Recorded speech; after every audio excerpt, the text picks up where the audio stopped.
Ayan, kung mapapansin nyo guys, kulay green na yung tubig natin dito sa grow out na to. At high chance na indikasyon to na marami ng phytoplankton or algae. Normal naman to lalo na sa mainit na panahon kasi nagbibigay to ng natural food sa mga hipon at syempre yung shading. Hindi masyadong nagpe-penetrate yung araw at hindi masyadong tumatama sa hipon. Pero sa tamang dami. At pag sumobra naman, may epekto ito sa ating water quality. So, ano nga ba yung dapat natin mga bantayan at ano yung mga epekto nito? Una, ang dissolved oxygen. Sa araw, hamak na mataas ito. Pero pag sa gabi, bumababa dahil sa respiration ng algae.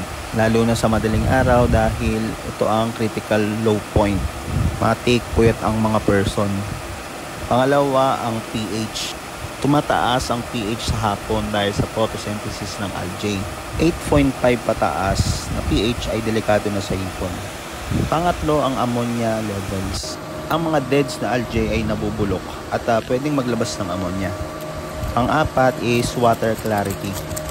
Ang ideal na sukat sa water clarity is 30 to 40 cm visible. Kung less than 20 cm, sobrang dense na ng algae at delikado na ito. So, ito ang 5 tips para maibalik sa balance ang dami ng phytoplankton. Una, ang regular water exchange. 10 to 20% per day kung makapalang algae. Pangalawa, maglagay ng mga probiotics para makatulong sa breakdown ng organic matter.